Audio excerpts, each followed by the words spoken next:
Maraming salamat po sa lahat ng patuloy na sumusuporta sa aking munting channel. Nawa po ang lahat na mag-like, subscribe at share sa kwentong ito ay magkaroon ng napakaraming blessings. Kaya hindi ko na po ito patatagalin at simulan na po natin ang ating kwento. Pa, mukhang umaayos na ang takbo ng restaurant natin kumpara sa dati. Napapansin ko kasi na yung ibang mga customer na pumupunta noon nagpapabalik-balik. Isa lang ang ibig sabihin nun, Papa. Masarap talaga mga putahe na niluluto natin.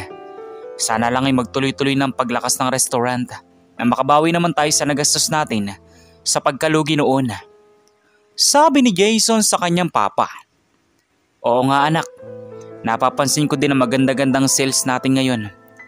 Sana lamang ay magtuloy-tuloy na para naman makabawi-bawi tayo. Plano ko din kasi magtayo pa ng isang branch pag lalong nakilalang restaurant natin. Para naman mas dumami pang pagkakakitaan natin. Sabi naman ng ama nito na si Junar. Huwag kang mag-alala pa. Tuloy-tuloy na yan. Magaling din kasi ang na-heard nating tagaluto. Halos consistent ang lahat ng lasa ng mga luto niya. Iba talaga pag madaming experience. Basta pa, pag naging okay na ang lahat, ay gagawin natin ang pangarap mo na magtayo pa ng isang branch. Basta sa ngayon, subaybayan muna natin ang takbo ng restaurant kung tuloy-tuloy ba na makilala at pag nangyari yon, agad tayong mag-o-open ng second branch. Maliwanag po ba pa? Ni pa ni Jason. Oo naman anak, salamat ha. Kung hindi dahil sa tulong mo, ay baka bumagsak ng restaurant na pinaghirapan namin ng nanay mo. Ito na lang kasi ang negosyong naiwan niya sa akin. Kaya hanggat maaari, ay ayaw ko talagang mapasara ito. Siya sige na anak, at ako'y matutulog na muna. Pagod ako ngayon. Aniya pa ng kanyang papa bago tuluyan ang pumasok ng kwarto nito. Naiwan naman itong si Jason na mag-isa sa sala. Bumalik sa kanyang alaala ang nangyaring pagkalugi ng kanilang mga negosyo noon dahil sa mga hindi nila tapat na empleyado na nagnanakaw ng pera sa mga benta ng restaurant nila noon na naging dahilan ng kanilang pagkalugi. Mabuti na lamang bago tuluyang bumagsak ang kanilang restaurant noon ay nahuli naman ang mga empleyadong magnanakaw at nasampahan ng kaso na kalaunan ay nakulong din. Samantala sa kabilang banda naman, sa loob ng kanilang restaurant. Hoy Rodel, wag mo akong maagawan dun sa isang pamilya na papasok ngayon ha. Ako nang bahalang mag-entertain sa mga yan at siguradong mabibigyan ako ng madaming tip. Kita mo yung mga itsura nila? Ganan dapat ang ine-entertain mo para magkaroon ka ng madaming tip. Minsan magbase ka sa mga itsura nila dahil doon mo makikita na mapepera mga customer na papasok dito. Sabi ng mayabang na crew na si Armando. Sige na Armando, hindi naman ako makikipag-agawan sa'yo. Sayo na yung pamilyang yan.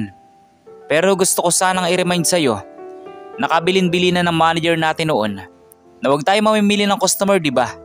Mukha mang mahirap o mayaman ay dapat pantay-pantay ang pagtrato natin sa kanila. Dahil customer din yun. Hindi naman papasok ang mga dito sa mamahaling restaurant na ito kung walang pambayad, di ba? Puro na lang tip ang nasa isip mo. Papaalala ko lang sa'yo na ang tip ay kusang ibinibigay kung magandang serbisyo mo sa kanila at hindi yun sa pilitan. Pagpapaliwanag pa ni Rodel sa katrabahong si Armando. Dami mong sinabi Rodel, palibasa walang nagbibigay sa iyo ng tip eh. Sabihin mo lang na naiinggit ka sa akin. Hindi yung kung ano-ano pang dahilan ang sasabihin mo. Diyan ka na nga at lalapitan ko na muna yung pamilyang mayaman.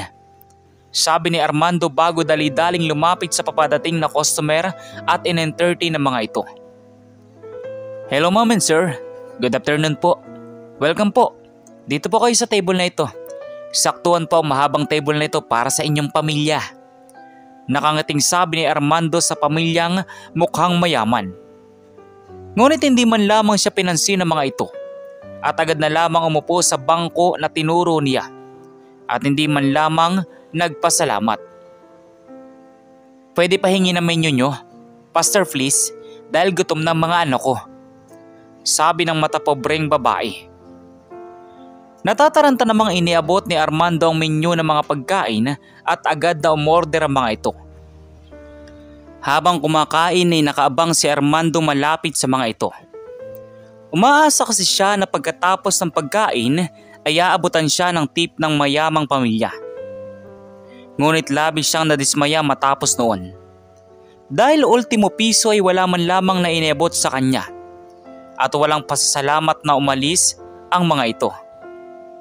Shit! Sayang pag-aasikaso ko sa kanila. Hindi man lamang nabigay kahit pisong tip. Napakakuripot naman ng mga yun. Diyos ko po. Dapat pala di ko na inasikaso. Sayang lang ang oras ko. Nakakainis.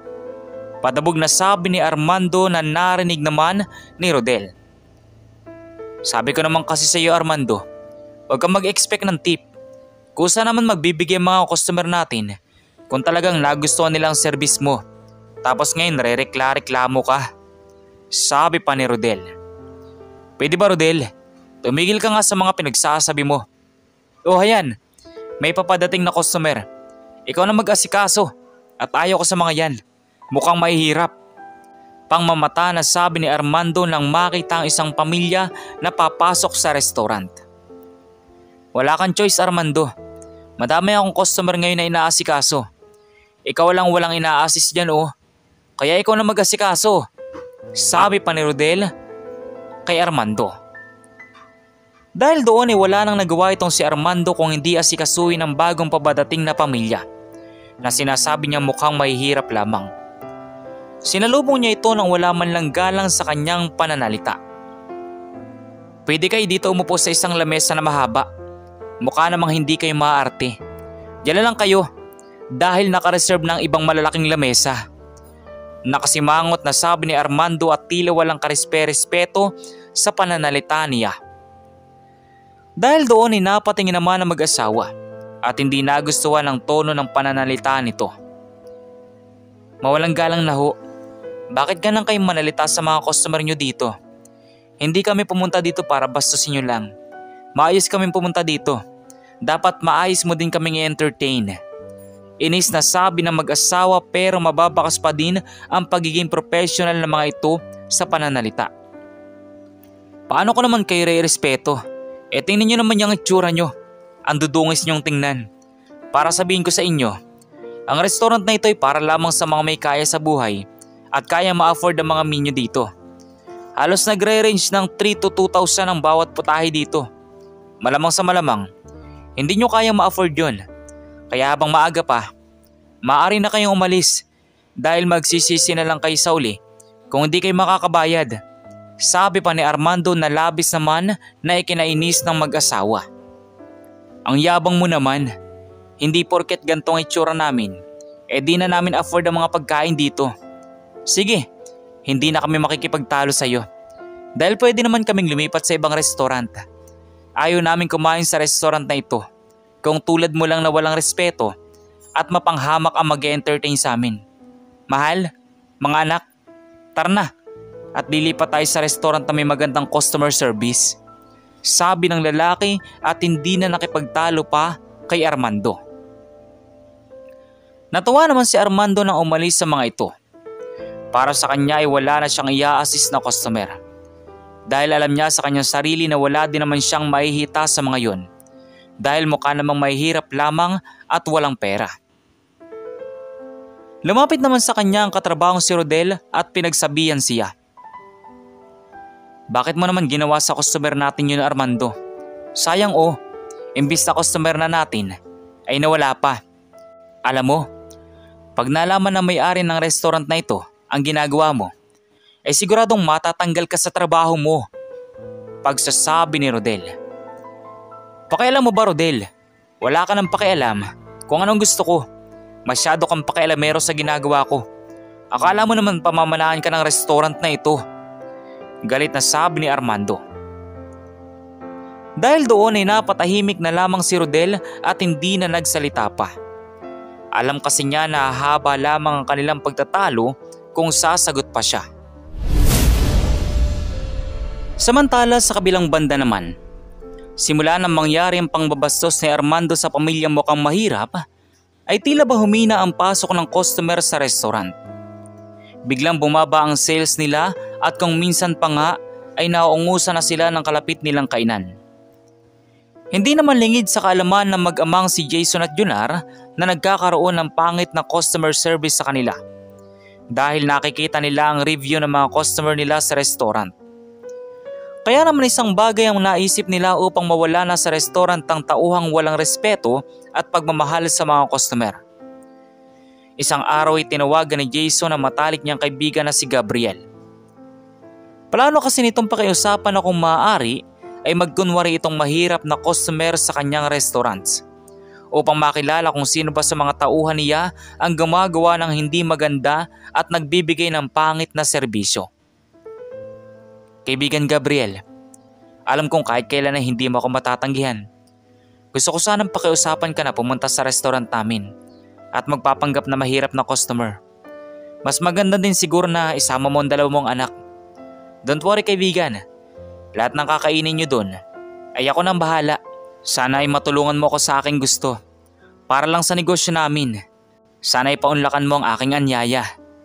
Pakiusap ni Jason sa kanyang kaibigan. Kaibigan Jason, kailan ba kita tinanggihan? Malaking utang na loob ko sa iyo. Dahil isa ka sa tumulong sa akin ng mga oras na lugmok na ako sa buhay. Sige, paig ako sa alok mo.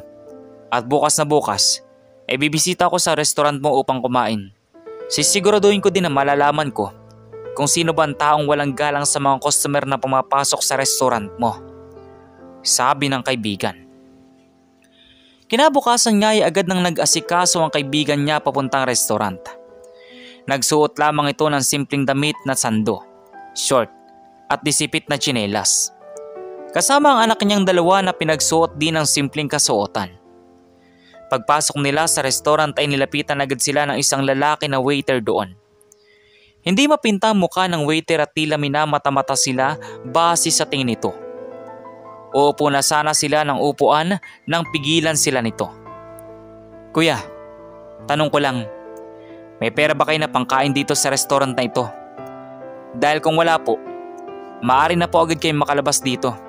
Dahil mahal ang mga pagkain dito. Tingnan niyo pa ang menu namin. 1,000 na ang pinakamura dito. Baka hindi niyo afford eh. Pwede pa kayo magbagong isip. Pwede kayo sa karinderya na lang. Sayang ang pera ninyo. Baka iyan lang last money ninyo. Panimulang sabi ng waiter na hindi naman niya nagustuhan. Base sa nakikita ko sa name tag mo, Armando ang pangalan mo. Armando, gusto ko lang sabihin sa iyo na hindi mo dapat kami pinagsasalita ng ganan. Dahil customer kami dito. At hindi mo din kailangan sabihin na baka wala kaming pambayad. Dahil unang-una sa lahat, kaya kami pumasok dito dahil alam naman namin na afford namin ang pagkain dito. Ba't kami papasok dito kung hindi namin alam na kaya namin bayaran to? Sabi ni Gabriel kahit sa loob-loob niya ay naiinis na siya. Totoo naman. Tingnan mo nga yung damit mo. Tsaka ng anak mo. Mukha kayong sa kalye nakatira. Damit nga ay wala kayong pambili. Paano pa kaya mga presyo ng pagkain dito? Mabuti pa, umalis na kayo ngayon din. Dahil sayang ang mga papasok dito na totoong customer. Sabi ni Armando. Dahil sa sinabi nito ay hindi na napigilan ni Gabriel ang kanyang sarili at hinarap na ito. Grabe ka naman mangusga Armando. Ano ka ba dito sa restaurant na ito? Ikaw bang may-ari nito? At kung umasta ka, parang ikaw ang nagmamay-ari nito. Dapat sa'yo maturuan ng leksyon dahil sa kaibangan mo. Makahulugang sabi ni Gabriel. Mayabang na kung mayabang, basta ang mahalaga ngayon ay umalis na kayo sa restaurant na ito. Masyado na kayo nakakaabala. Umalis na kayo! Alis! Sigaw pa nito na narinig naman ng ibang customer. Sa pagkakataong iyon ay hindi na napigilan ni Gabriel ang kanyang sarili. Kinuha niya ang kanyang cellphone at pumindot ng numero at may tinawagan. Matapos noon, makalipas lamang ang ilang sandali, ay biglang bumukas ang pinto ng restaurant. Nagbigay galang ang mga crew at gwardiya sa paparating na 2 lalaki. Habang itong si Armando naman ay patuloy pa din sa pang-aalaskas sa customer na sinasabi niyang mahirap lamang. Natigilan lamang siya na may magsalita sa kanyang likuran. Hoy, Ang kapal naman ng mukha mo para paalisin ang kaibigan ko sa restaurant na ito. Sino ka ba para gumawa ng iskandalo dito? Ang kapal-kapal ng mukha mo. Alalahanin mo, waiter ka lang dito at hindi ikaw ang may-ari. Sigaw ng lalaki sa kanyang likuran. At nang humarap siya doon ay labis siyang namutla nang makilala ang mga ito. Sir Jason, kayo po pala. Mabuti po't napadalaw po kayo sa restaurant nyo. Kaibigan niyo po pala siya. Sensya na sir. Kasi naman akala ko yung mga mamamalimos lang din sila. Kaya pinapaalis ko dito. Ayaw ko lang naman po na mapasukan tayo ng pulubi dito. Dahil makaka-apekto po yun sa customer. Sorry po. Natatarantang paghingi ng patawad ni Armando. Para sabihin ko sa'yo, wala kang karapatang mangusga ng tao base sa nakikita mong panlabas nilang anyo. Tama nga ang sabi-sabi na meron akong isang tauhan na may pangit na attitude at customer service. Ikaw pala yon. Dahil sa ginawa mo sa kaibigan ko, tanggal ka na sa trabaho. Simula ngayon, wala ka ng trabaho. Lumayas ka dito sa restaurant ko dahil hindi mo deserve na magtrabaho dito. Layas! Galit na sabi ng may-ari. Dahil doon walang nagawa itong si Armando kundi umalis ng restaurant. Dahil sa labis-labis na pagkapahiya sa nangyari. Simula noon labis-labis siyang nagsisi dahil sa kanyang masamang pag-uugali. Naging aral na din sa kanya ang lahat ng nangyari na hindi kailangang husgahan ng kahit sino mang tao base sa estilo o panlabas nitong kaanyuan. Bagkus ay dapat pantay-pantay ang trato natin sa taong makakasalamuha natin, mahirap man o mayaman. Kaya naman ito si Armando ngayon, pilit na binabago ang kanyang sarili at magbabalik siya sa pagtatrabaho sa isang restaurant at taayusin na niya ang pagtrato sa mga taong makakasalamuha niya. Labis na niyang pinagsisihan ang lahat at nangako siya sa kanyang sarili na magiging mabuti na siyang tao at hindi namang mamata, mahirap man o mayaman. Kayo, ano pong masasabi niyo sa maiksing kwento natin ngayon? At kung anong mga aral po ang mga natutunan ninyo? Maaari niyo po bang i-comment doon sa baba doon sa comment section para muli ko pong mabasa. So once again, inuulit ko pong muli. Ako po si Tamoxki TV. Kita-kita po tayong muli sa mga susunod pa nating maraming mga video. Thank you and God bless you all. Peace out.